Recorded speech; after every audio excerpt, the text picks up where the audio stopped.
Hello, everyone. Thank you all so much for joining us today. We're really excited that today is the kickoff of the Complex Trauma Special Interest Group presentation series. First, I wanted to introduce myself. So my name is Corinne Leslie.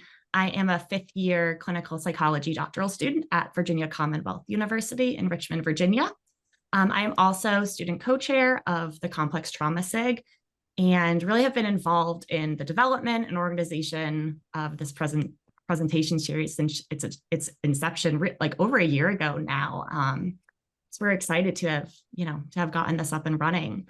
That being said, it really would not be possible without the support and dedication of everyone who helped make this possible, the other members of our SIG, co-committee members, Krista, Philip, and Malachi. Philip and Krista are chairs of the SIG, and we are so happy to have, all of us kind of here today. And we have a esteemed guest, as I'm sure all of you, or many of you would know his name, Dr. Julian Ford. It's really an honor to be moderating the conversation with you today. And we're very grateful for your willingness to be our first speaker for our series. And we're looking forward to this being the first of hopefully many opportunities for our SIG to come together and learn from each other, and have meaningful conversations about how we can advance the field. So Dr. Ford, thank you and welcome. Thank you, Corinne. It's really a pleasure. And it's an honor to be able to help launch this wonderful series. And it's always been great to work with the Complex Trauma Special Interest Group. That's a group that I have, 25 years of history with. So I'm so delighted that you and Krista and Philip and Malachi have continued the tradition. And what a great opportunity to talk about something related to complex trauma that is very practical. So shall I launch in, or do you need to do any other introductions? First, I think I'll cover some logistics for everyone here, and then we can kind of jump into it. So first, as you all probably got a notification as you joined, that this presentation is being recorded.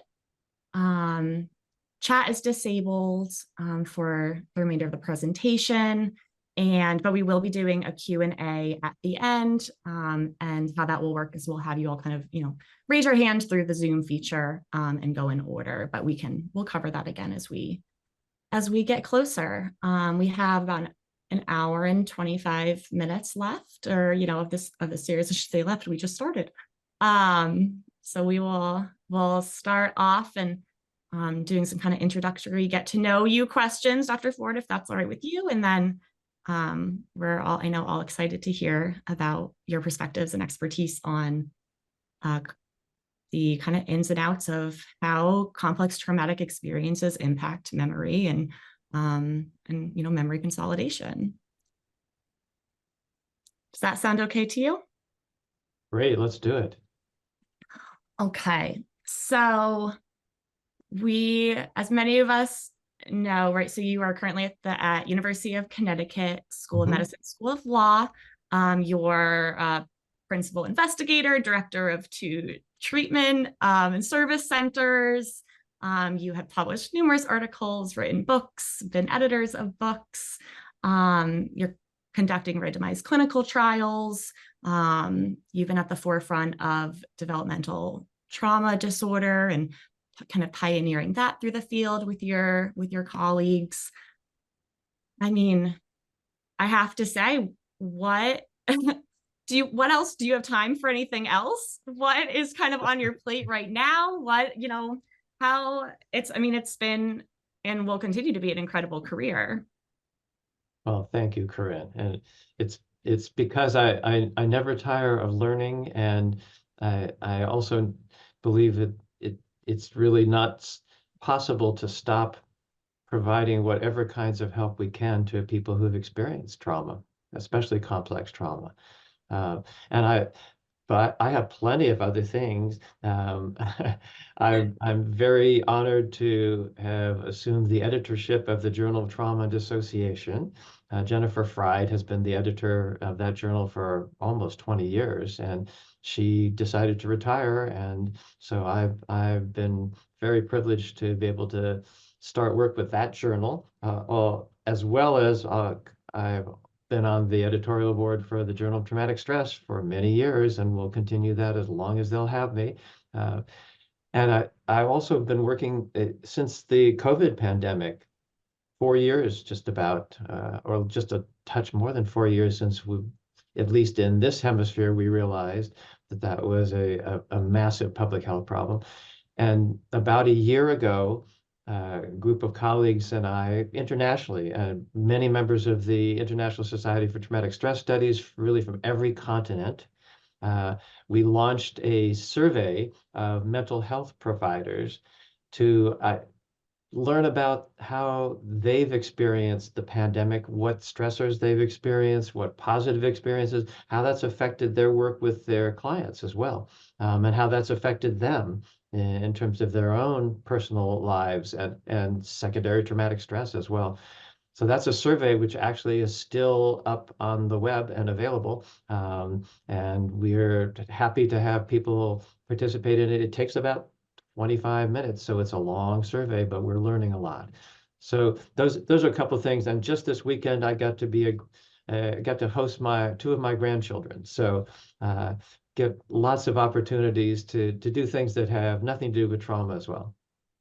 Which we all need to balance out the work that we're doing. And it sounds like you are involved in a little bit of everything. And, we can tell that it is work that you're passionate about and love. And as you said, you've been really within the complex trauma realm for the past 25 years or so. And correct me if I'm wrong, but prior to that, when you first started out your career, you were more focused on the clinical aspect of work, right? And you've worked with patients in all sorts of different settings. And then, you decided to kind of transition and become more research oriented. Do you mind speaking a little bit about that transition? Why did you decide? And of course, we know that clinical work, informs our research practice. So we'd love to hear a little bit about the evolution of that in your career. Sure. Well, that could take us the full hour and a half, but I'll condense it.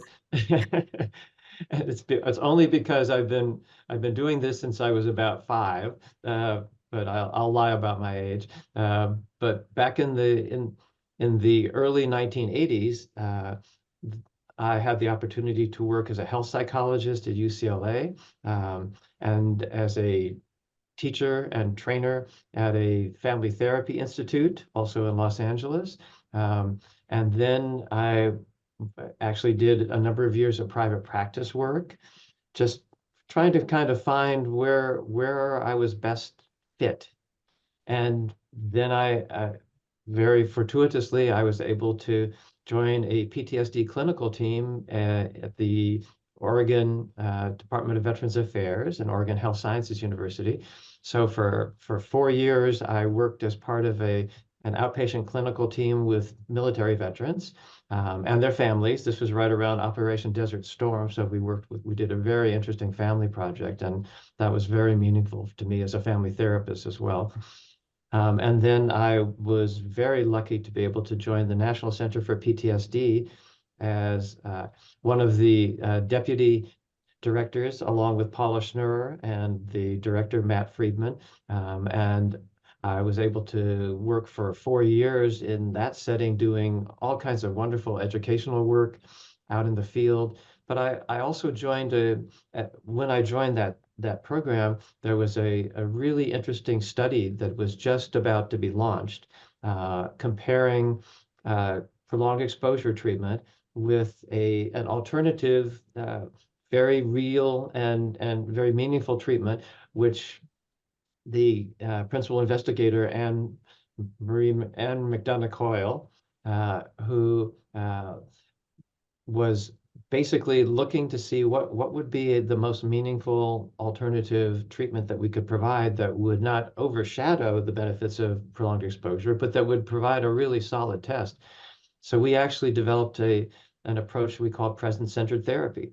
And that has taken roots and has actually been done in several different ways, and over the last 25 years, so it's now 30 years, that's actually proven to be a, quite a potentially beneficial treatment for some individuals, and it doesn't involve specific trauma memory processing. So that was the comparison. And in working on that study, I realized I really wanted to get back to research. Mhm. I didn't want to give up the clinical aspects. I didn't want to stop doing the trainings. And then I was very fortunate to be able to find a position here at the University of Connecticut. And over time, that has allowed me to continue to do clinical work, but to also train and teach medical students, residents, psychology graduate students, social works trainees, uh, and to do some very interesting research that's actually based on work that grew out of a project, another project on prolonged exposure or on exposure treatment in a group setting that was being launched while I was at the National Center for PTSD. So that's a quick and hopefully clean summary. It just goes to show that sometimes you have to just keep looking for that right combination and fit. For many years, it seemed to me I was going to spend 4 years at every job, and then something else would beckon and call. It wasn't because I wanted to leave the positions. It was because something else just seemed to call. And then for the past 25 years, I've been here at UConn, and that's just been the place for me. That seems to be somewhat of a trend in our field, right? As new opportunities pop up, we have different conversations, find different opportunities, and get different experiences. All of a sudden, we're on a completely different or parallel trajectory than, we thought even maybe 2 years ago. How did you come to be more specifically focused on children and adolescents? And of course, I hear you have doing clinical work with adults, and I know that you were, heavily involved with complex PTSD. But when, how did the kind of children adolescent focus come to be for you? Well, it was through several different threads. First, as a family therapist, um, the clinical work often involved families with children of a wide variety of ages. And some of the most important work that I've seen and read about involved work with families. I think of Salvador Minuchin's work, um, just amazing work that helps children actually get out of some of the binds that can develop in families. But then when I got more involved in work with post-traumatic stress, while I was at the National Center and at Dartmouth, I was able to work with the child psychiatry group at Dartmouth, some really wonderful people. Um, and they were just putting together, and I helped contribute to a couple of projects where we looked at trauma history and PTSD symptoms, for example, with kids who were diagnosed with attention deficit hyperactivity disorder and oppositional defiant disorder. And another project where we looked at the peri-traumatic response of kids who had come into the emergency room. So those two studies really got me back involved with kids. And then when I came to Connecticut, a colleague, wonderful psychologist, John Chapman, working in our juvenile justice system, he saw some of the articles that I published, and he reached out to me and said, "We need to make our juvenile justice system trauma informed. How do we do that?" And of course, there's no simple answer for that, but we began by helping them to implement a trauma history screen, and then we brought in an intervention, which I will talk a little bit more about once we get into this.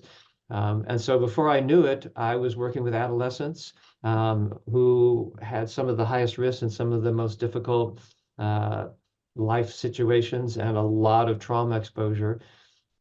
And what I learned, in addition to the fact that these kids and young adults often had all kinds of difficulties that were trauma related, two things. Number one is their symptoms often did not mesh exactly with the technical diagnosis of PTSD. Often, if not always, they had some symptoms, very often hypervigilance, hyperarousal, those kinds of symptoms, but and often avoidance symptoms, but not always the intrusive memories, at least not obviously. So in many cases, these are kids who are not identified as having trauma-related problems, and yet they were clearly reacting to trauma-related cues. So that was one thing. And then I also learned that these were amongst the smartest young people I'd ever met. And they were healthy and resilient in ways that were incredibly remarkable, but they were pretty much constantly in survival mode.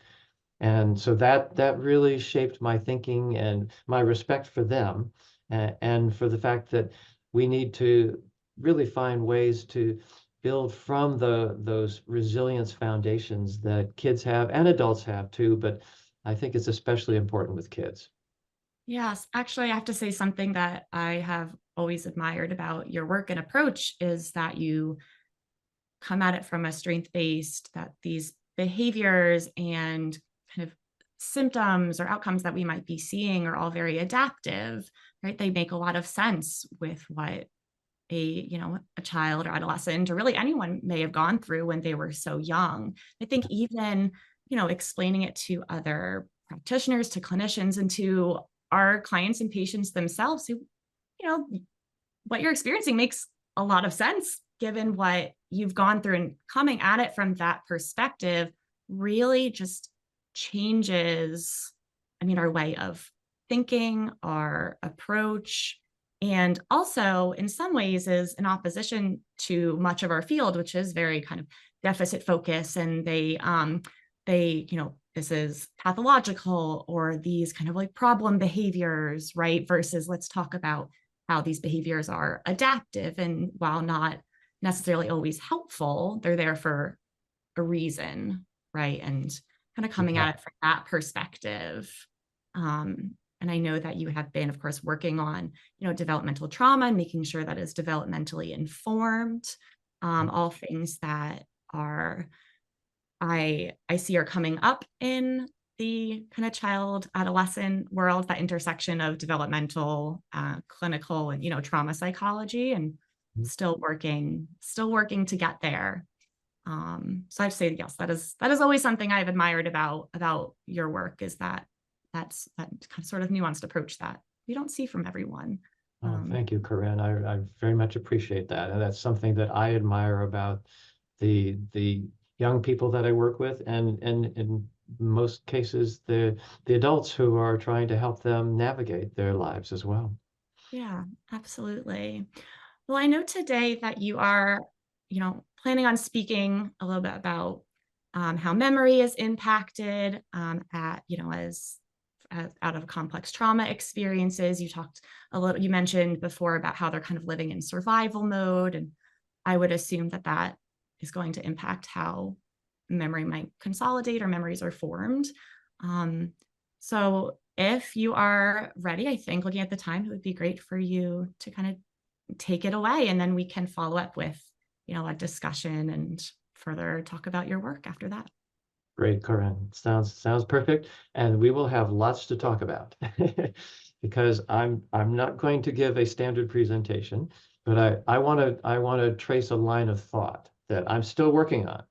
So here we go. This is the plane being built as we fly it. Okay, so I want to go back to as I said years ago, I was working on a very interesting project, or helping on the sidelines really, that involved providing exposure-based therapy to military veterans in a group setting. Um, and as we were developing that project, uh, there was a need to have a comparison condition. And we'd done the present-centered therapy for the individual therapy study that I mentioned earlier, with women who'd experienced sexual abuse in childhood. And we wanted to pretty much translate that into a group intervention. And as I thought about that, I remember talking with colleagues about what we really need to do is we need to think through what are the steps that are involved in trauma memory processing, and then how can we utilize that sequence without necessarily focusing on traumatic memories per se, or specifically, perhaps including them, but not limiting it to that. Okay. So then for the next 20 years or so, I've been thinking a lot about what are we doing when we're doing trauma memory processing with our clients, whether they're children in TFCBT, or very young children with PCIT, or the dyadic approach that Alicia Lieberman has developed, or whether they're young adults, adolescents, young adults, or adults, and we're working with them using prolonged exposure or cognitive processing therapy or EMDR or brief experiential psychotherapy for PTSD or narrative exposure therapy for trauma. There are all these wonderful models for doing trauma memory processing. Uh, what is it that really is at the core? And how does this apply when we're working with people who have had very complex trauma histories and who are experiencing very often, if not always, some PTSD symptoms, sometimes sufficient to warrant a diagnosis, but in addition, they're also experiencing symptoms that have to do with just difficulty with emotion regulation, fundamental difficulties with consciousness and sometimes dissociation, uh, profound difficulties in relationships, and a sense of often being disconnected from or inhabiting a body that feels almost alien, or that is going through all kinds of reactions that are very difficult to understand. So when we think about all the different aspects of post-traumatic adaptation, as Corinne was saying, the ways in which people, we, and our bodies adapt. What is it that we're trying to do by helping people go back to trauma memories? Of course, we want to help reduce the most fundamental aspect of PTSD, which is the avoidance of those memories and avoidance of reminders. And to the extent that we can help individuals not be primarily focused on avoiding anything that triggers the intrusive memories, that is one of the most fundamental ways in which we can break this terrible vicious cycle that Marty Horowitz described in the trauma response decades ago, which is really the interplay of the more you avoid, the more that you're actually triggering the intrusive memories, because avoidance involves awareness, even if it's on a virtually subconscious level. And the more you try not to think about something, the more that you, of course, will end up thinking about that. Some of the classic social psychology research on the white bear phenomenon, where if you try not to think about white bears, that becomes the only thing you can think about. So we want to help people to get themselves to escape this awful vicious cycle of terrible memories that are painful and confusing and that involve intense emotions, not just fear, but certainly fear, but also shame and guilt and anger and sorrow. How do we help people who are experiencing those kinds of incredibly intense memories to not avoid them and to not avoid reminders when that's the last thing that anyone wants to have happen, is to be reminded of something that brings back a terrible experience? Well, obviously, there's no simple answer. But I think that all of the therapeutic approaches, and there are many more that are increasingly well validated, they do have in common this gradual, even if it is prolonged, this kind of helping the individual to find a way to recall, and that is to call back memories that they would ordinarily not ever want to have, but for a purpose. And what that purpose is defined in many different ways. But I think that's what we really have to grapple with and understand. And that's what I think, have to also very much consider: how can we best individualize that? Because the reason for going back to a terrible memory is going to be very different from individual to individual. It depends on what they're seeking. So what I want to suggest is that there are many, many ways in which we can help our clients go back to memories that are incredibly painful, that were extremely traumatic, and that many times were layered with memory after memory, experience after experience, not just single events, but collections of events and ongoing experiences. In the midst of all that complexity, I think if we can frame that journey back to those memories in a way that helps the individual to have a sense that they are accomplishing something that is truly important to them, and that is not just to get over the bad experience. It may include, and hopefully will include, not feeling as much distress when the memories do occur or when they are consciously brought back into awareness. But the reduction in distress is really a secondary benefit. There is something much more profound and important, I think, that is happening. So let me start by taking you back 6 years to an article that I wrote for the Journal of Traumatic Stress. And in that, I'm just going to quote myself for a moment, if you'll forgive me. Okay, based on findings from phenomenological, structural, and neuroimaging research, a central feature of PTSD, and I would add complex PTSD, is involuntary immersion in trauma memories with diminished awareness or negative appraisals of self and current context. Okay, such intrusive re-experiencing, as epitomized but not limited to flashbacks, is thought to underlie PTSD's avoidance, altered emotions, alterations in cognitions, dissociative phenomena, and particularly hyperarousal and hypervigilance. And therefore, that's a very logical target for trauma memory processing. So, okay, the varied approaches to trauma memory processing for PTSD have the common goal of activating neural networks in the brain, but of course into the body as well, but especially in the brain, that underlie two key capacities that are disrupted by intrusive re-experiencing in PTSD. So here's what I thought at that time are the targets. First of all, the ability to intentionally retrieve memories as opposed to avoiding them. That's fairly obvious. But then also the ability to retrieve memories with a self-reference framework. In other words, looking at the memories as an indication of who you are as a person and challenging some of the kinds of beliefs, as in cognitive therapy or cognitive processing therapy, or brief experiential psychotherapy for PTSD, challenging some of those core beliefs that are fundamentally leading a person to view themselves as powerless, as helpless, as a victim, sometimes through moral injury as a perpetrator, and not to change the fact that they may have felt that way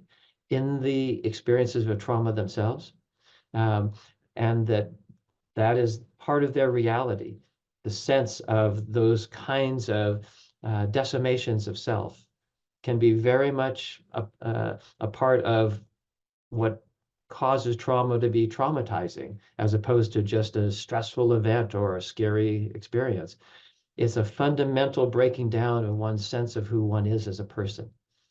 So if what we're looking to do is help individuals who have come to believe that the experiences they've had are too terrible to remember and need to be just avoided at all costs, or reminders of them as well, and that those experiences, in addition, they basically tell that person that they are somehow deficient, possibly even worthless, a failure, as in the ICD complex PTSD, but sometimes even worse. Sometimes that they tell the person that, or the person concludes that this means that they are fundamentally damaged, as Judith Herman has written so beautifully about, and poignantly, because it is a terrible thing to view oneself as fundamentally and irreparably damaged.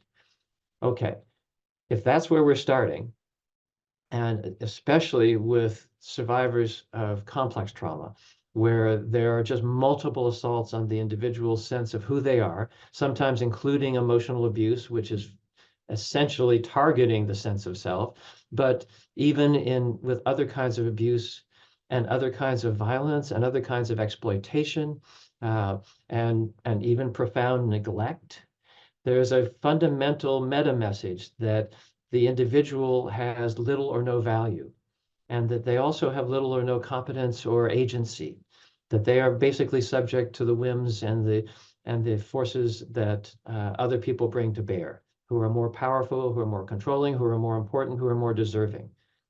Okay, that's a lot to conclude from terrible experiences, but that is a very common denominator. Okay, now how does that then map onto what we know about neural networks? So that's the other thing I want to introduce here, because if you think very carefully about this, all of these changes that lead a person to fundamentally feel like they're just trying to survive, as Corinne and I were talking about earlier, and that they are fundamentally somehow deficient, damaged, worthless, that those two views need to be counteracted, but we need to understand how they come about.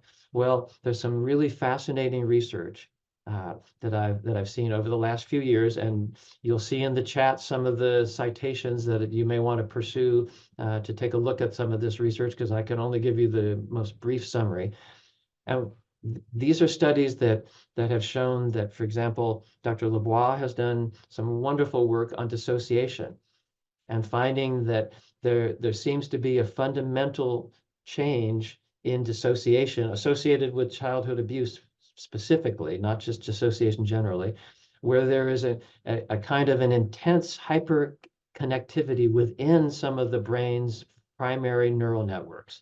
The central executive network, which is basically our consciousness and our attention, the default mode network, which is essentially our the brain network that enables us to think in terms of ourselves and what things mean to us, as opposed to just what is happening out there in the world and what we have to do. So both the center of consciousness and attention, the center of self-awareness, and also a third network, the salience network, which has to do with vigilance, with alertness, with recognizing what is emotionally important that is happening in our lives and in our environment.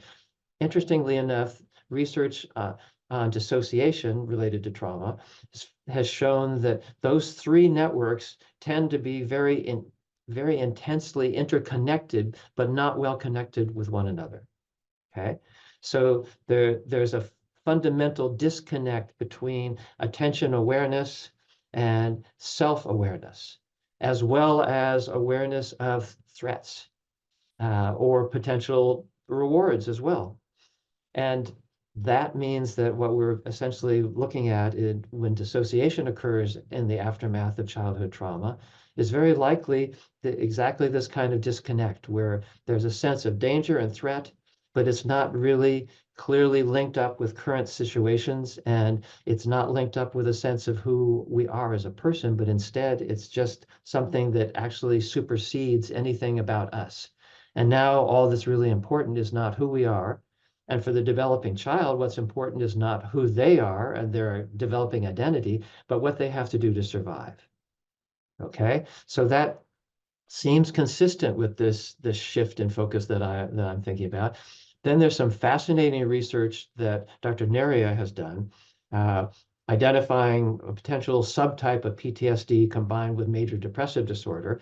So that's one aspect of the research. But what I found interesting was this is a series of neuroimaging studies. And the hypothesis that has developed out of these is, and I will quote, the cause of limited treatment efficacy in PTSD may lie not only in the treatments themselves, but in the heterogeneity within the diagnosis of PTSD. In other words, it's not one size fits all, which we would always expect, but it's not just simply that as a general principle, but specifically because PTSD is such a varied disorder, and complex PTSD is even more varied. So there is no one complex PTSD. If you've met one individual with complex PTSD, you've met that one individual. You've not met them all. And I think probably we all know this from clinical experience, but then how do we put this into practice? Okay.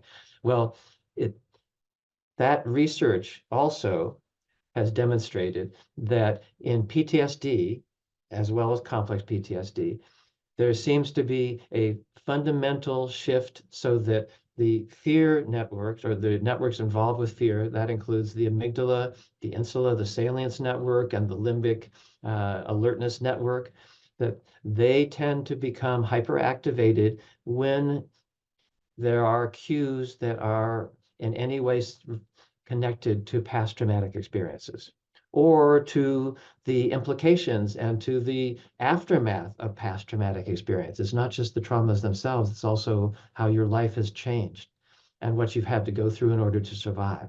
So those networks that signal us to be hypervigilant and to not really pay attention to who we are as a person, to how our life is developing, to developing the life narrative that is so fundamental in narrative exposure therapy. All of that gets really disrupted by this primary drive to just simply identify, detect, and anticipate, and somehow respond to, and not be completely helpless in the face of additional potential traumatic experiences, even when those experiences are very unlikely. Once it's happened to you, you learn that you can never assume that you're going to be safe again. And that's a terrible thing to know. And it leads trauma survivors to be hyper vigilant in so many cases and in so many ways, or to just simply be non-vigilant and hypo-aroused because it's simply too much to take in, and that's where dissociation can come in. So what we're really talking about here then are brain networks that are functioning to protect us in traumatic experiences, but that become really kind of hyper-focused on alertness to threat. Or, as Kate McLaughlin's research has shown, alertness to any signs of profound deprivation. Either way, the focus becomes on survival rather than on who am I as a person and how am I developing in my life. Okay, so Dr. Neria also, I thought, had a wonderful conclusion based on a number of these studies. The conclusion was that PTSD, and complex PTSD, I would add, I would suggest, may involve an increased salience processing, that is, hyperarousal, hypervigilance, at the cost of awareness of internal thoughts and autobiographical memory. And it can involve decreased connectivity within the central executive network, our consciousness and attention center, potentially representing diminished emotion regulation abilities. In other words, diminished abilities to down-regulate the amygdala when it becomes hyperactivated, and the basal ganglia that connect back down to the body and then lead to the classic stress response, which then can become a post-traumatic stress response. Okay, so that's a lot to take in. Forgive me for kind of launching into all the details, but I think what we have as a result is there are some really important implications for our provision of treatment, and specifically how we handle trauma memory processing. Okay.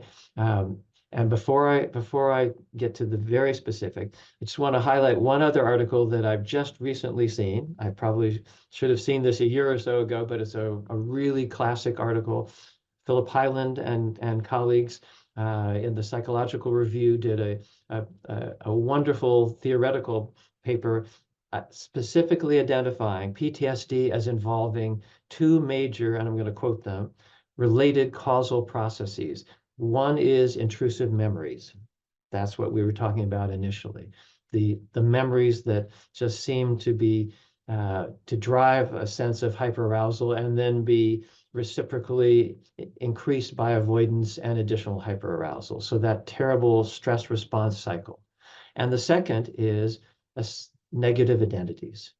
So their conclusion, based on a very careful and thorough readings of research, is that what we really need to be thinking about is helping people to take their memories that are intrusive, and instead of avoiding them, and instead of treating them as more than can be potentially endured, even if the experience itself was literally more than could be potentially endured, but somehow was survived, the memories themselves, never easy, never simple, never positive, but they can be confronted.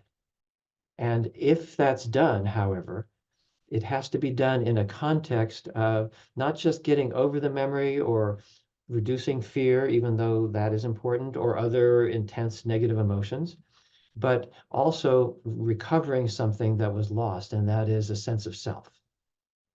And I think that's the identity, and the sense of self that has now become so negative, as they say in that summary paper, and as Judith Herman and Bessel van der Kolk have been writing about for several decades.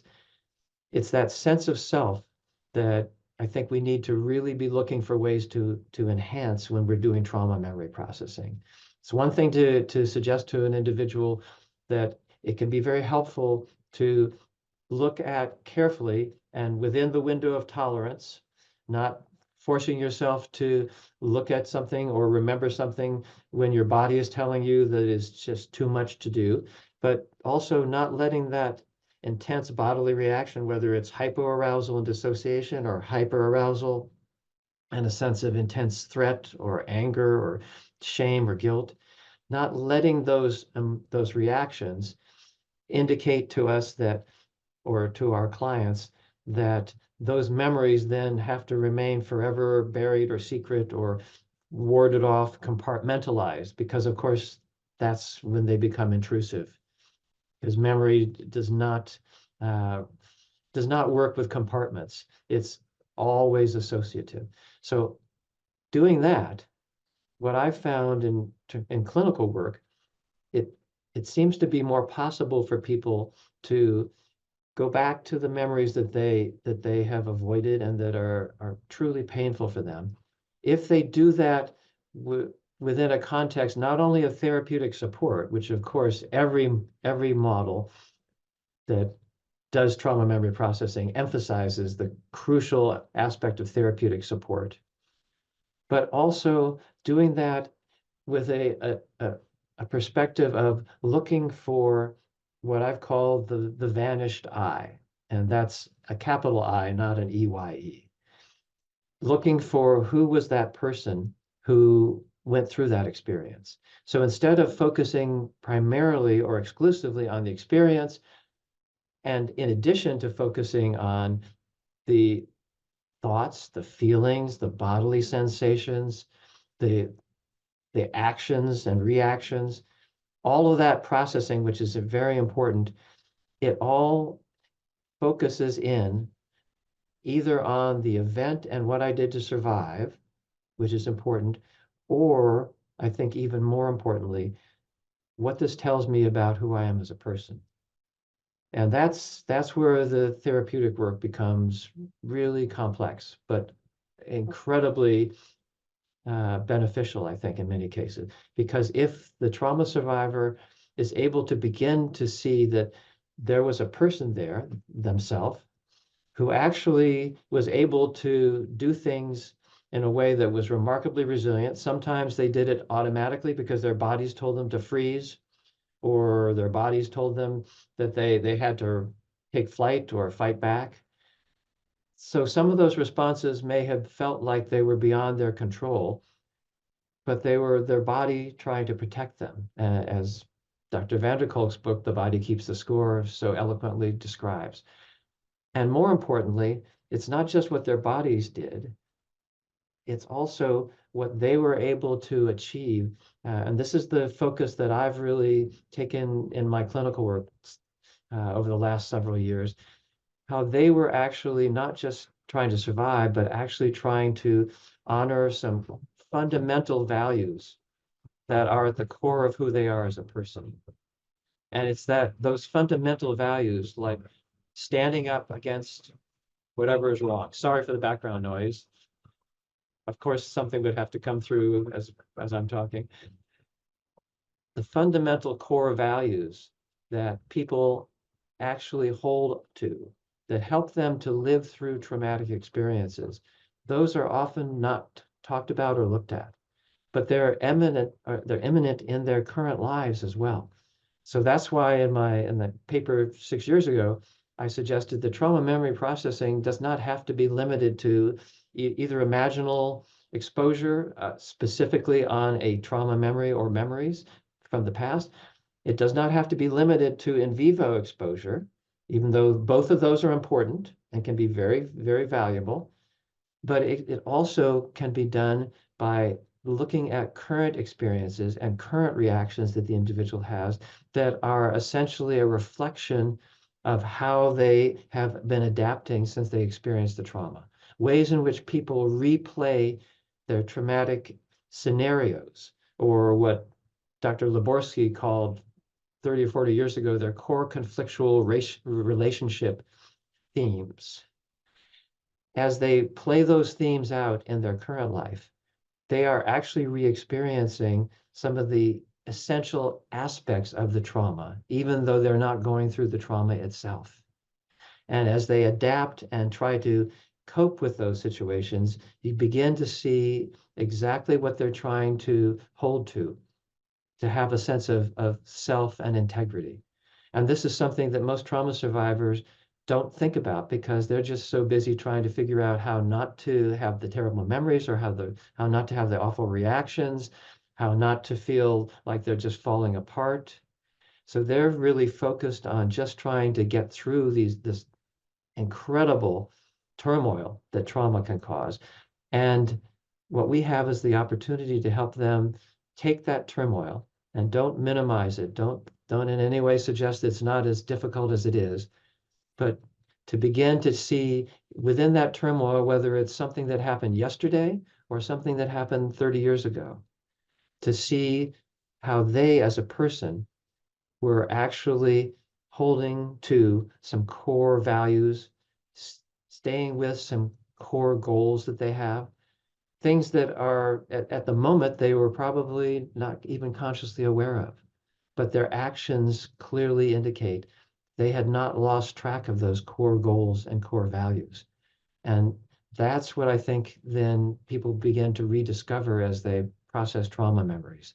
They begin to realize that while they couldn't do everything they needed to do, and in fact, in many cases felt completely overwhelmed in traumatic experiences, as any of us would, that they also, even if they could do nothing other than shut down or just fall apart or just do whatever they could to escape and avoid at the time, that in and around those traumatic experiences, they found ways to adapt, and sometimes right in the experience themselves, where they stood up for what they believed in, even if they stood up for it in a way which did not stop the trauma from happening.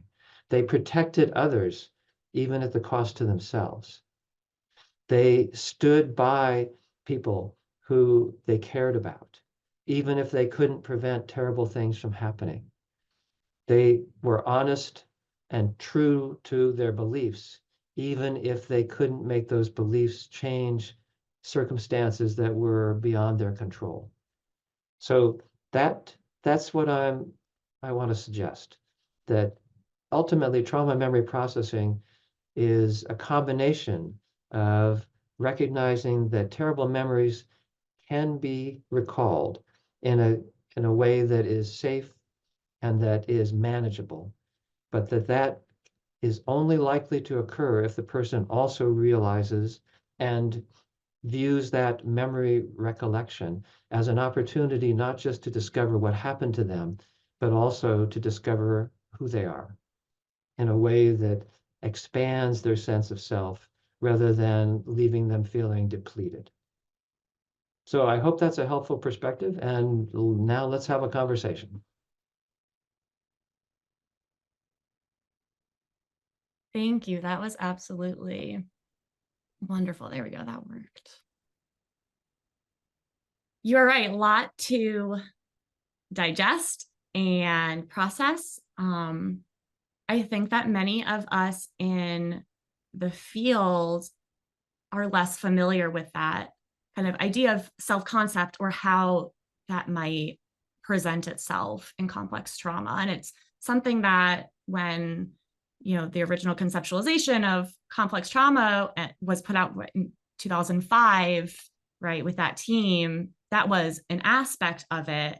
And yet there has been less focus on it. I think my guess would be, as you're talking about it, it's a very, for lack of a better term, complex and almost like feels very like meta, or right, like hard to kind of wrap your brain around something that is less tangible, right? Our sense of self, our a lack of identity, especially if those things were disrupted during early childhood attachment, right? So for a person who has experienced complex trauma throughout their life, they have never even known an existence where they felt like they had a true identity or sense of self. So I could imagine Yes. that trying to identify that, or and identify, and also to really, I don't know, like internalize an identity for someone who maybe has,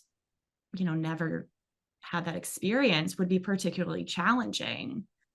What are your thoughts on how we would, like, how you would even approach that as a clinician, to say, okay, if I'm in my brain, I'm thinking, well, okay, I know that maybe this patient has never really understood what it's like to have an identity. How do you begin to foster that?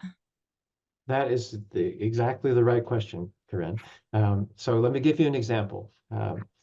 I Well, let me preface this by saying that very, very often clients who I've seen, especially kids, will say something to the effect of, "Doc, you keep trying to tell me that you see good things about me, and I don't know if I believe that, and I don't want to just hear good things about me."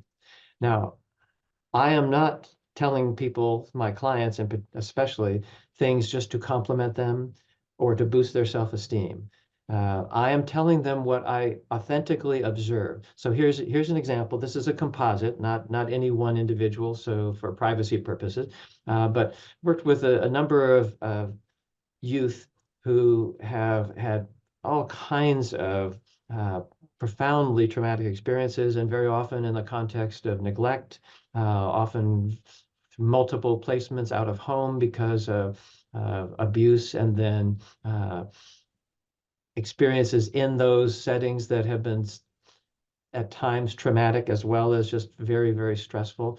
So here's one young man who I talked with, who he he said, the first thing he said to me when he sat down in my office was, "Okay, Doc, I know you want to talk about goals, but I don't have any goals. Are we done?" And I said, "Oh, well, um, we don't have to be done, and we don't have to talk about goals." But I noted, okay, so here's a very creative young man who knows exactly how to anticipate what therapy is going to be all about. And I was thinking, okay, so what I now know about this young man is not that he's oppositional, not that he's a poor candidate for therapy. What I know about him is he thinks ahead. He knows a lot about how to navigate relationships, eh, and he feels that he must do that in a way which essentially keeps people from getting close to him. Not surprising. I got that. So I then, as we did talk, and many of our sessions were spent largely with him on his phone, texting with his friends, while I sat feeling as though I wasn't doing anything at all, but I was as patient as I could be. And occasionally I would interject a comment or a question, and he would say, "Yeah, yeah, just a minute, just a minute, I'm busy." But what I did learn over time by sitting with him and just talking with him was that he was actually a very creative person. I learned that he, at one point in time, he actually had filmed a fight between a couple of other students, and he wanted me to watch this video, which I did not feel comfortable doing at all, but which I agreed to do on the basis of learning about how he approached the photography and got different angles and how he did the technical work. And what it turned out was that he was actually a very creative videographer. And I was able to reflect that back to him, not as, oh, you did a nice job on that, but more as, you have a really interesting talent. You seem to really like to go right into situations where there's a lot of emotional intensity, and then you see things that other people don't see. And I see that because I can see it through your camera. His reaction was, what? I don't know. What are you talking about? So this is how I approached the therapy with this young man. And eventually he actually started talking more with me. He told me about how he was the family therapist for one of the couples who had been his foster parents. I learned all kinds of things about how this young man who seemed completely callous and unemotional, that's the terminology that's often used, unfortunately, to describe uh, youth who are involved in the justice system and the child welfare system. He was very compassionate, but he'd learned to keep that very carefully hidden. He was also incredibly skillful at understanding relationships and how people treat each other. And he literally was, I didn't encourage him to become a therapist, but he literally was very skilled at helping people to navigate conflicts and relationships. So as I saw those things, I realized, and he never did tell me about exactly what had happened to him earlier in his childhood that was traumatic. I know from records that there were a number of things, including profound deprivation, but also some direct abuse. We never did talk about those aspects of his life. I would have been open to it, of course. But instead, what he told me and showed me through his actions was this is how he'd learned to survive those traumas and that deprivation. And I then could also show him this is the person who I see who survived and is more than just a survivor, who has some very unique talents and abilities. And how he's going to apply them, that's for him to decide. But for him to see that and for me to be a mirror to reflect that, that's really what I'm talking about. That makes a lot of sense to me, and how almost, fortunate that he had this video to show you in it, like that one instance that you were, a little adverse to even viewing, right? Watching a school fight, like, Yeah. like, right, opens, so many pathways for you to explore with him. If I'm hearing you correctly and understanding you correctly, it's some about creating a sense of self, or forming that identity more in the present moment and in the now, and potentially needing to reconcile, validate, process, potentially, right, that something, a traumatic event or traumatic events that someone has gone through, but not necessarily. It's not, oh, let's talk about, who were you as a child? Because I imagine that that would be very difficult for many of these, Mhm. victim survivors to talk about. But let's talk about the now and the future, and kind of how to build your sense of self in the present. I Um, think that's especially true with adolescents. mhm, With adults, it's much more natural often to talk about the past right. as well as the future too. That's very important. But yeah, so there you go. Developmentally, adolescents are not focused on the past. In fact, they want to get past being a child as soon as possible because they're tired of being treated like a child, and they want to move forward in their lives. But they also they don't want anyone to dictate how they do that or who they are. So it's never a matter of saying, well, let's talk about who you are as a person, because that would be like a complete turnoff. Yeah.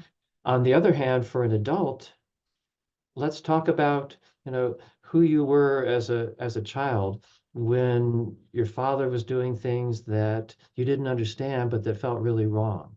Mhm. And I've with clients who've had those kinds of terrible experiences with abuse, I will then talk with them as they feel able about the memories that they have, usually trying to stay with like one particular moment. So it may not be a singular moment, but I think of clients where what they remember is not just the abuse, but they remember a moment afterwards, like sitting by themselves in their room and looking out the window and just looking out into the distance and wishing that they could be out there instead of in here. And that moment was profoundly important for that particular person because they felt trapped, and the abuse itself was horrible enough, but then the fact that they could not escape and they couldn't find a way to get out, and in many cases it's dark outside, so you can't even see anything else. You're just sort of trapped in this place. But the fact that then that same person very often has you'll discover that around those same times, they're doing things like they're constantly under the covers in their bed with a flashlight, reading a book about some other world, reading about the lives of other people who have the kind of life that they want. And then, that tells me not just that that's a precocious child, but that's what they're really fundamentally were trying to do, not just to escape the abuse, but to actually find a way to have a life and to be a person who could be like those people they were reading about. But they had to do it under the covers. They had to shine the light. They had to find a way to shine the light. As you put together those details and just help the person to really step back and reflect and see that child again and see that through their eyes now, they can begin to see a child who was not just a helpless victim, but who was incredibly able to find ways to continue to hold on to what they wanted, even when everything seemed completely dark. Mm-hmm. So that's what I'm talking about. I'm trying not to over dramatize this, but every time that a client is willing to talk about either current experiences that are in some ways a reenactment or past experiences that are actual memories, I think that it's an opportunity to explore with them who that person was in a way that they probably have never had a chance to do because they've just been so focused on what happened to that person. Mm-hmm. And not who she or he was. Yeah. As you mentioned earlier, that's why an individualized approach is needed and also so complicated.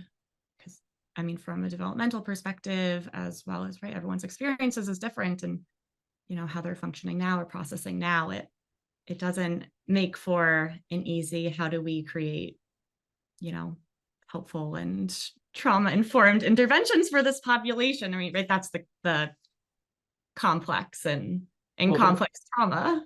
That is true, but then I think about the approaches that we have that could fit a particular client and not another. Prolonged exposure could be the single best way to help one individual to go back to a memory and walk through it very carefully and very thoughtfully with a lot of support and literally go back and reconnect with that sense that they have now that they can protect themselves. They didn't have that protection at the time.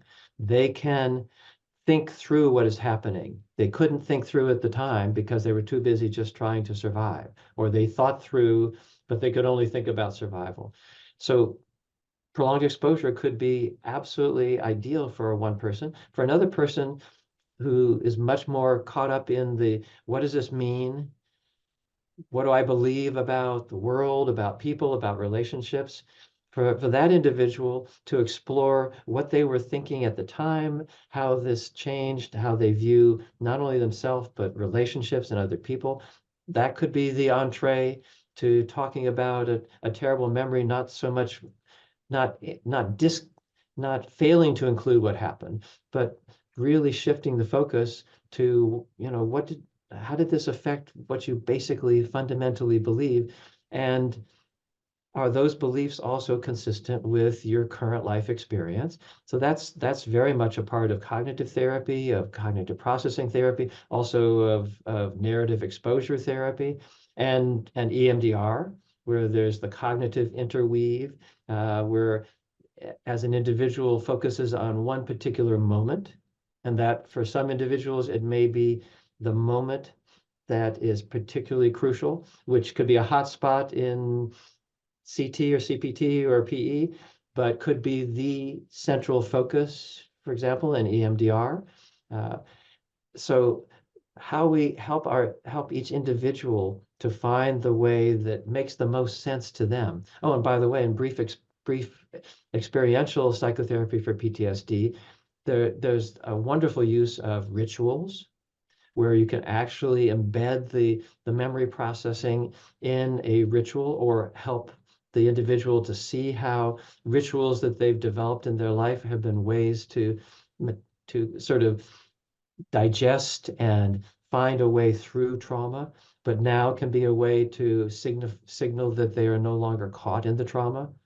So again, I'm sorry, I know I'm throwing a whole bunch of stuff out, but the bottom line is each one of these interventions has the potential to be exactly the right way for one client, but not for another.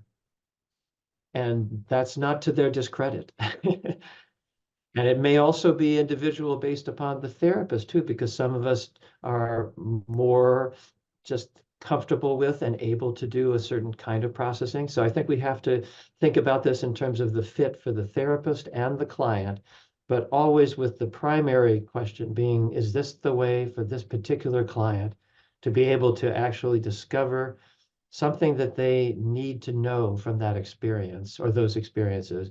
And particularly if it could help them to discover who they are in a way that is different than what they may have concluded because of the traumas that have happened. Absolutely. And if, you know, patient, as you said, is still living in survival mode, or, you know, or even in some like dissociative, you know, like state coupled with survival mode, right? That kind of push and pull as well.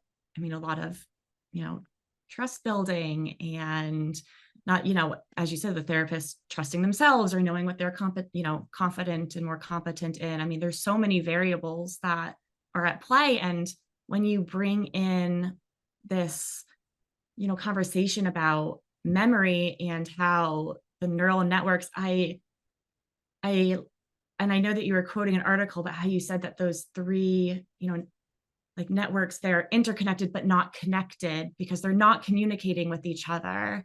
Mm-hmm. That really stuck with me because I mean, that leaves a big gap in being able to even address, right? That these networks are really fighting each other and won't communicate, won't listen. And that just adds, you know, a whole other challenge. And I think that if we are to continue to address outcomes of traumatic stress, especially for those who have them, they're rooted in these early childhood, you know, formative experiences, figuring out how to target those pathways in a way that is both therapeutic and helpful, while also, you know, instilling in the people that we work with, like, look how much you have survived up until this point, and it makes sense that you wouldn't want to revisit or think about it. And also, you have survived all this, and like, I can hold on to the hope that, you know, for you, that you will survive and get through kind of this too, right? I always feel that it's our role as a therapist to kind of hold on to that hope for our patients that they will find, you know, find more peace and grace and, you know, feel better in the simplest of terms. But, you know, you've given us a lot to consider. My way of thinking about this, which I've learned from my clients and not from any book, is that hope really comes not just from a sense of, wow, I survived, I made it through, which is important, but the hope really comes from, oh, I never really thought of myself in that way. I never saw myself as as being strong. I never really thought of myself as protecting others, even if that cost me. I never really thought of myself as somebody who actually can think through complex relationships and see things that see right to the core of what really matters. Maybe I actually have some qualities, some strengths, some abilities that are a contribution, that are not just a matter of survival, but that make a difference in the world. And that's why my my fundamental approach, whatever treatment modality I've used, has been to always focus eventually, not initially, but to gradually move the focus to what is it that this individual is contributing to the world because of who they are. And I think that I wouldn't talk about it that way right off the bat because that's a big jump. But eventually to actually be able to help the individual see that they're making a difference because of who they are.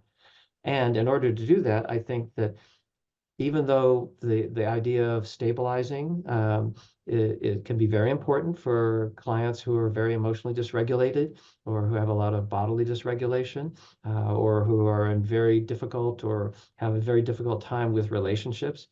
I think that we don't stabilize in the sense of just get people to calm down. I think what we're doing is we help people to begin to see that as they're experiencing the aftermath of trauma in their lives now, not necessarily as a memory, but as a way of thinking and coping, that as they do that, they are both surviving and they're also doing things that speak to their core values. And initially, that doesn't make a lot of sense often to survivors. It's like, so what difference do I make? Or I'm not really doing anything that matters. You know, other people help me. I don't help anybody else. To be able to see that it's not so much that they are intentionally trying to be a do-gooder, but that what they do actually makes a difference, not only for themselves, but also in the lives or the world that they live in. And if we can see that from the very first moment where we say hello and, tell me why you're here and how I can be of help. If we can be then listening and watching for those signs of who this person is and how they've had to adapt, but how they preserve some of their core strengths, then we're doing trauma memory processing all the way along. And we're also preparing people if doing specific explicit trauma memory processing would be helpful to them. We're preparing them for that by giving them the opportunity to begin to have a foundation, which is maybe I'm not a person who is just only a survivor or a failure. Maybe I'm a person who actually has some strengths or qualities and does make a contribution. If we can see that, it's no good to say it if you don't see it. But if we can see that in them and reflect that to them, I've had plenty of clients where they've gone, oh yeah, okay, well, that doesn't really matter to me. But I've also had enough clients who've said, what you said to me 6 weeks ago, 10 months ago, 2 years ago, that stuck with me. That you saw me in a different light than I've ever seen myself. And that matters to me. To me, that's really what memory processing and trauma memory processing more specifically is all about, helping the individual to see that there's a person there who's not just a survivor. It's a So I see wonderful. there's a number of hands up, and I I was don't just going to say, yeah, that is a wonderful perspective. And I want to, have about 15 minutes. I want to make sure that our wonderful audience that has joined us can ask you some questions. I will ask probably either Philip or Malachi or Krista. I think I saw some messages going back and forth about how we would like to do this. No, they should be in order. I saw 3 hands up thus far. It looks like the current first hand was up by Ellen. We can always come back to the third hand. That question's still there. Hi, am I on? I Yeah. see I'm lit up. On your video, if Um, you feel comfortable. yeah, it's sort of early in the morning and I am not very put together. So You no, can be invisible. You can be an bad. invisible voice. Go right ahead, Ellen. Thank you very much. You answered this to some degree, but I'm thinking of the patients I have that were 5 or 6 years old when their abuse began, Mhm. and trying to think about the idea that they really don't have a developed sense of self. Mhm. And so how do you work with someone who is 5 or 6 years old, or their abuse was at 5 or 6? Is it the manifestation of today and how they are in relationships today Yes. as a road to get there? Exactly. You said it perfectly. And I would just add that it's looking at how, as they then grew into their later childhood and adolescence, how did they actually think of themselves and see themselves? And again, I wouldn't ask the client, how did you see yourself? I just asked, so, what were your experiences like?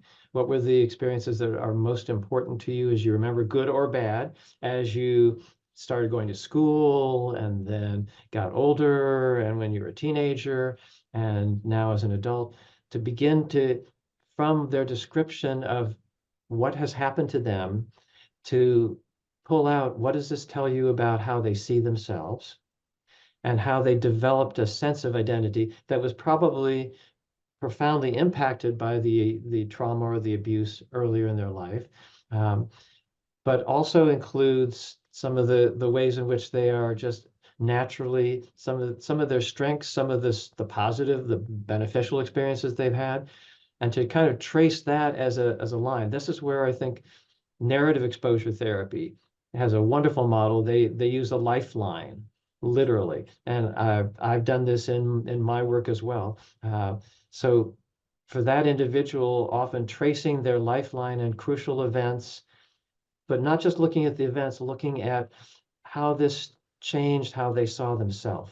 And maybe they didn't think about it at the time, but now looking back, and begin to see how they formed an identity that was very strongly influenced by this sense of survival and threat or deprivation, but also was influenced by who they are fundamentally and some of their core values, and begin to see the interplay of those two forces, so that they don't just see the survivor aspect, but they also see some of their core self, as that starts to kind of come through, even though it may not have been very easy, or may have been even impossible for them to see that at the time, even as a teenager or a young adult, let alone as an early child. So yes, trace that development, see that self as the self is emerging, and see how the self as emergent and identity is an interplay of the survival aspects that are hyperarousal, hypervigilance, avoidance, and so forth, but also the core self that is that individual, and that they bring in spite of and along with all these experiences that have been so developmentally adverse. Wow. Please tell me this is being recorded. I see that it is. I hope the recording is available to us. That was a brilliant response. I mean, thank you so Thank you. very much. Well, thank you for a wonderful question. We'll make sure the recording is sent out and Thank available to anyone who would like it. God. Okay, thank you. Thank you, Ellen. I see Ed. Ed Sibley, your hand is up. Hey, Ed, great to see you. Again. I got to say one thing right up front. Your smile is contagious and it's always there. My question is just quickly, would you categorize what you're talking about, your approach, as being primarily bottom up? And if so, how much top down are you expressing? Because I'm getting a mix in what I hear, and So in other words, is it both? Thank you. Absolutely, Ed. Thank you. It is both. And I will refer all of you to an article that I should have cited, but look in the Journal of Traumatic Stress, recent issue, and there is a wonderful article by Shane Adams and colleagues called the Middle Out Approach. And what they're talking about is not exactly the same thing as what I'm saying, but the general concept is it's not just about what we're thinking, cognitive, top down. It's not just about what our bodies are telling us, bottom up. It's that combination where our bodies and the brain and the body interconnect, but it's not the pineal gland, as Descartes would have said. It's that fundamental sense that, okay, what my brain is telling me is threat and hypervigilance or confusion or overwhelm and dissociation. And my body is also telling me that I'm powerless, I'm helpless, I'm exhausted, or I've got to get out of here. That somewhere in the middle there, while those kinds of intense post-traumatic reactions are being experienced, there is an individual who is somehow navigating that incredible tension between the body and the brain, where it's nobody's the enemy, even though it can feel that way. But it's fundamentally not just a matter of relaxing the body or getting the brain to think straight. It's much more fundamentally a sense of finding the individual, the person in the middle there, who is living in this body, but can at times, by being aware of their body, as Pat Ogden and Janina Fisher so brilliantly tell us, can literally help our bodies to express what we can't express otherwise. But what's expressed is not just the body's upset or survival reactions, it's the body's sense of this is what's truly important. This is what I need. And similarly for the brain, the thoughts we have, the emotions that we're conscious of, the motivations the goals that we have, that stuff, which can just be head stuff, in the midst of all of those thoughts, there is the expression of an individual who's not just thinking a single thought, like I'm a bad person or the world is unsafe. There's an individual who's thinking meta thinking, much more complex things like, I have to pay attention only to threats because otherwise I will be caught off guard the way that I was in the past, and I can never let that happen again. And that individual is not just a survivor, that's an individual who is actually proactively, planfully looking at a way to adapt to a situation, but they're not even aware that they are doing that. They're not aware that they can also proactively find ways to adapt to situations that involve reward or positive experiences. And our job is not to tell people that they should just focus on the positive and, think positive, but rather to help the individual to recognize that when I'm caught up in everything being negative and just trying to cope, I'm also trying to make sure that there are certain fundamental things that are true in this world, whether it's because I care about somebody else, or I care about a value or a particular cause, or because I'm interested in something and I have a talent for it. And it's not necessarily to make the world a better place, but it does because I'm able to create something, whatever it may be. That individual, that's who we need to help people discover, so that they have a reason why they can calm their body, and they have a reason why they can shift their thoughts to thoughts that encompass the past, but also encompass the present. Thanks for the question. Probably too long an answer, but I hope that gives some helpful thoughts. No, I I'll send you an email. I put the citation, the reference for the Adams article in the chat for anyone who's interested. Excellent. Thank you very much. Absolutely. Malachi, looks like we have about time for one last question. Malachi, take it away. Lillian, thanks so much for spending the time with us today. I have a question for you about implicit memory processing. And I think that both Ellen's question and Ed's question, I think we're all kind of they feel like cousins of each other in terms of questions. What I mean is, what are the implications for what you're kind of working through right now?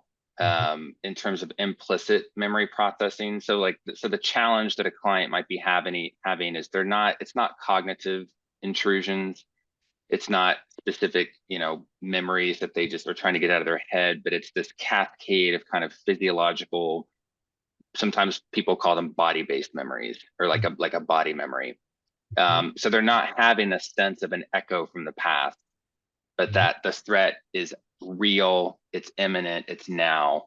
That's the experience, but it's coming from this implicit basis. So I'm curious, what are the implications of your work for that? That is a great question, Malachi. And where I would start with that is that those implicit memories, they're part of a string of associations that relate back to traumatic experiences in many cases, not all, but in many cases. But they carry forward, and it's the carrying forward that's really the important thing at this point in time. Sometimes it's helpful for the individual to just be able to step back and say, what is similar about now and then? And how is it that the circumstances now, even though they may look completely different, maybe I'm feeling a sense of being entrapped in this particular job that I have, and that's totally different from being trapped in an abusive relationship when I was 7 or 8. But the entrapment is the theme that is then activating those internal survival systems that I have.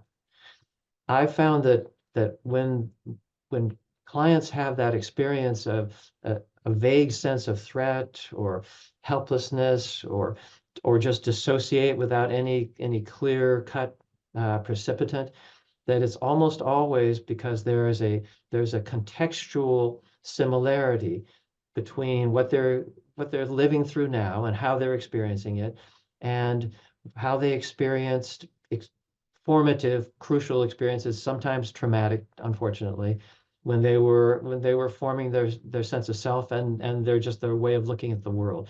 If we can help them begin to see how, maybe when you felt that there was no way to not take care of this abuser or to escape the abuser, that might feel very similar, might have felt as a child very similar to how you're feeling now in this situation, where you're feeling like you're being taken advantage of, or you don't really have the ability to make the kind of decisions or get the rewards that you should be getting, or the recognition.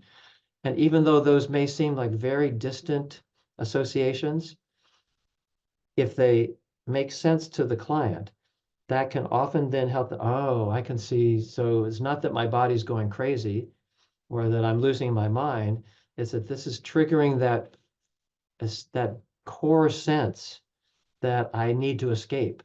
And even though I don't need to escape now in the same way that I did then, it's that core sense, okay, so what now can I do so that I don't have to just stay in this situation trapped?